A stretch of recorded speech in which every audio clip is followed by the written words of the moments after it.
शव यात्रा। अमरपुर नाम के एक गांव में विमल हलवाई अपने 2 छोटे बच्चों और बीवी के साथ रहता है। विमल की पत्नी ज्योति भूत प्रेत जादू टोने में बहुत माना करती थी। इसका बिल्कुल विपरीत विमल इन चीजों को दक्यानुसी माना करता था। रोज की तरह विमल अपने मिठाई की दुकान जाने के लिए निकलने की हड़बड़ी में होता है।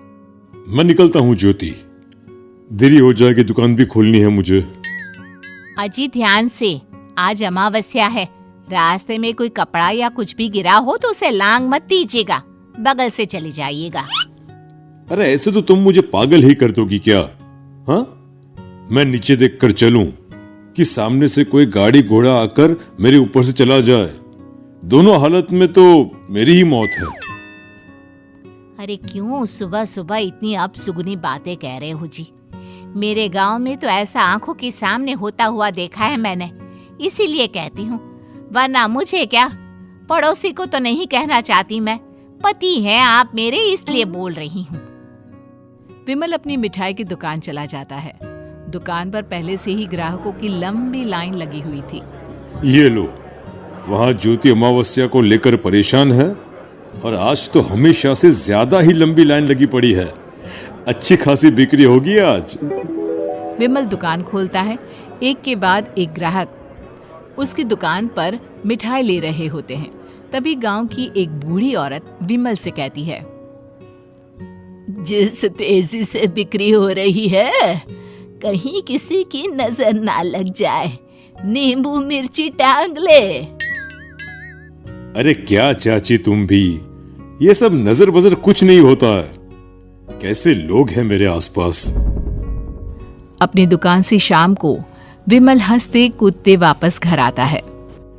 हाँ, आज तो अच्छी खासी बिक्री हुई है।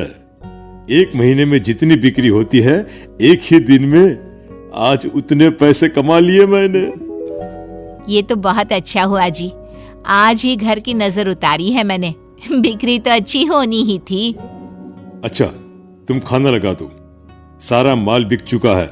मुझे शहर जाना होगा, कुछ चीजों की जरूरत पड़ेगी। रात भर मिठाई बनाऊंगा, तब जाकर कल सुबह दुकान खोल पाऊंगा। खाना खाकर विमल शहर जाने के लिए निकल पड़ता है। सुनिए जी, ध्यान से जाइएगा। चौरस्ते पर किसी जादू टोने की चीज पर पैर मत रख दीजिएगा। हे भगवान, हद हो गई ज्योति, ये तो मैं जा रहा हूं। विमल गुस्से से शहर जाने निकल पड़ता है। रात का काला घना अंधेरा, चांद की एक भी किरण ना होने के कारण अंधेरे में कुछ भी देख पाना मुश्किल था।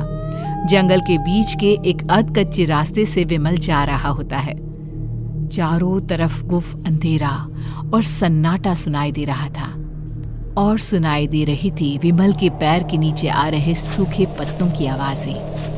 तभी अचानक दूर से उसे कुछ आवाजें सुनाई देती है। अरे, ये इतनी रात को जंगल के रास्ते कौन जा रहा है? शायद कोई टोली होगी।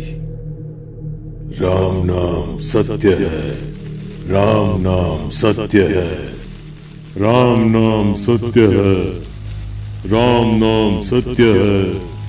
धीरे धीरे आवाज कुछ कुछ सुनाई पड़ती है। आवाज धीरे धीरे और नजदीक आती सी लगती है। विमल देखता है कि उसके सामने से सजी धजी सफेद कपड़े में लिपटी एक अर्थी निकल रही है, जिसके साथ 5 लोग ही थे। 4 आदमियों ने उसे कंधा दिया हुआ था। एक मटका लिए आगे आगे बढ़ रहा था। विमल के बिल्कुल सामने आकर अर्थी रुक जाती है। उसमें से एक आदमी विमल से कहता है, अरे भाई, जरा अर्थी को कंधा लगाना, मैं बहुत थक गया हूँ, बड़ी मेहरबानी होगी। हाँ भाई, कंधा तो मैं लगा दूं, पर रात को 12 बजे ये शव यात्रा, इस समय कौन अर्थी ले जाता है? तभी विमल को ऐसा लगता है कि शव में से आवाज आई,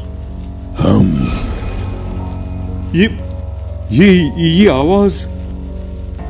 मजबूरी है भाई, आप कंधा दीजिए, मैं रास्ते में सब बताता हूँ आपको। विमल अर्थी को कंधा दिए चल रहा होता है कि उसे ऐसा लगता है कि हाथ में मटका लिए जो आदमी शव के आगे चल रहा है उसके पैर उल्टे हैं। क्या हुआ भाई, हकला क्यों रहे हो?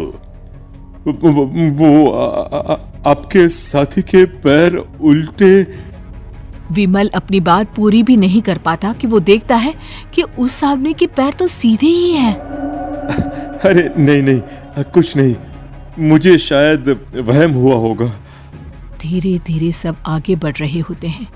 तब विमल को अचानक लगता है मटके में से एक हाथ बाहर आ रहा है। विमल घबरा जाता है।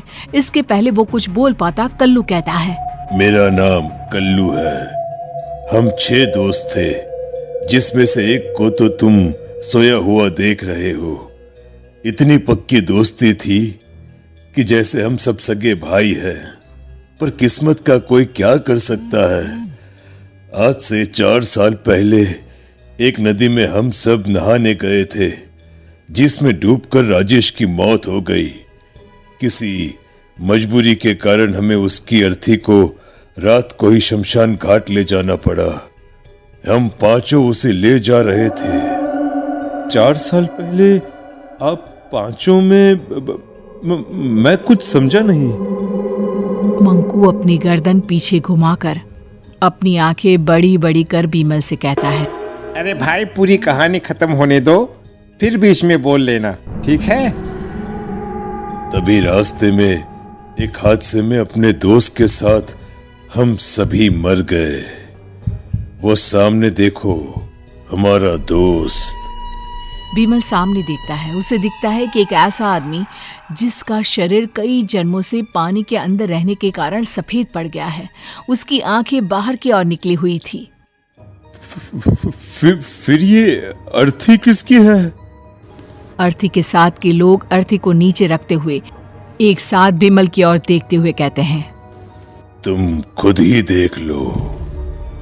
विमल शव पर से सफेद कपड़ा हटाता है। शव की जगह खुद को ही देखकर विमल के होश उड़ जाते हैं। वो शव विमल की ही थी। पलक झपकते ही विमल उस अर्थी की जगह पर होता है। 6 के 6 दोस्त उसी तरह अर्थी को उठाकर चलने लग जाते हैं। राम नाम सत्य है। राम नाम सत्य है। राम नाम सत्य है।